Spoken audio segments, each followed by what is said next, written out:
Good morning, welcome to CATEX TV. My name is Frank Fortunato. Today is Friday, September 1st, 2017. If you want to follow us on Twitter, please go to CATEX TV. Safety teams from the U.S. Environmental Protection Agency are playing a tense waiting game at the Arkema chemical plant in Crosby, Texas, about 25 miles northeast of Houston.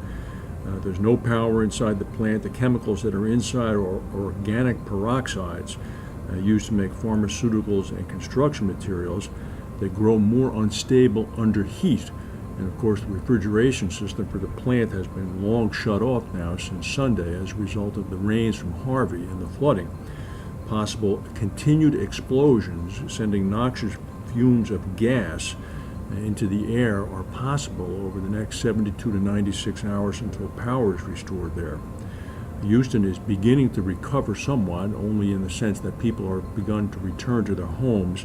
39 lives have been claimed by Harvey so far.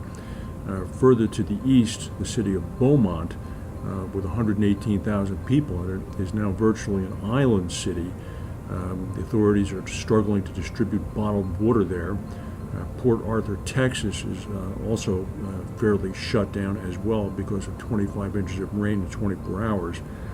In Harris County, Texas, 70% of the county's 1,800 square miles were flooded with at least a foot and a half of water.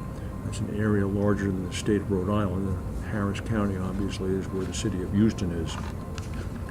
Risk Management Solutions, the big modeling vendor, is predicting that the economic fallout from Hurricane Harvey could reach $90 billion, with the majority of costs coming from inland flooding in Houston's metro area.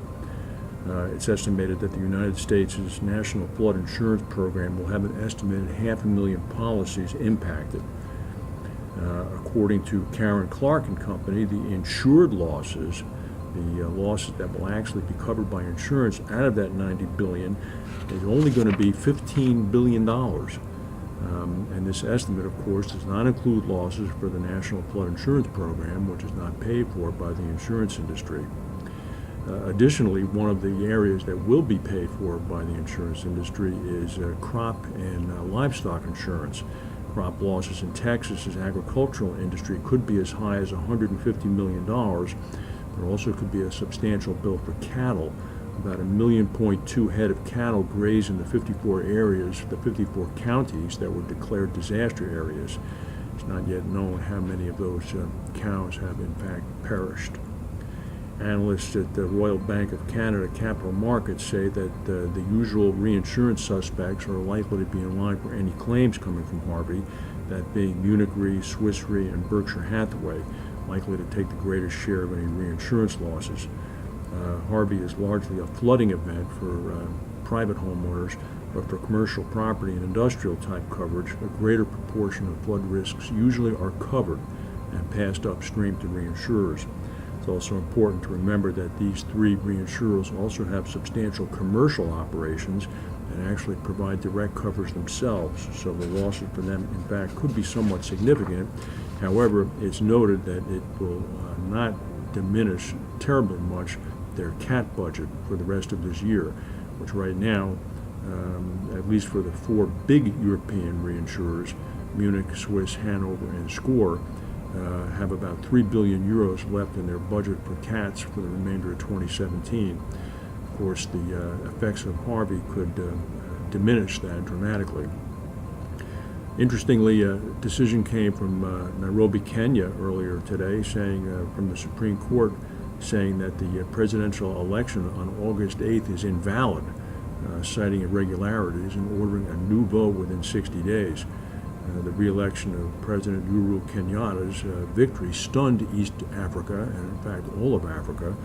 The loser, the fourth time he's lost in a row, 72-year-old Raila Odinga, has often alleged fraud. This time the Supreme Court agreed with him, so there's going to be a redo. And in the Atlantic, churning towards the Western Hemisphere, now at Category 3 strength, is Hurricane Irma. It's expected to be a Cat 4 by Sunday night, with wind speeds hit about 140 miles per hour. It's about 840 miles northwest of the Cabo Verde Islands, about 2,800 miles from South Florida. The United States is watching this storm very carefully. It's expected to come up to the Leeward Islands sometime Sunday night, and then we'll wait to see which direction it goes in. Will it begin to come up the coast, or will it go into the Gulf of Mexico? If it goes into the Gulf of Mexico, of course, the possibilities are potentially catastrophic if it follows the same route as Harvey.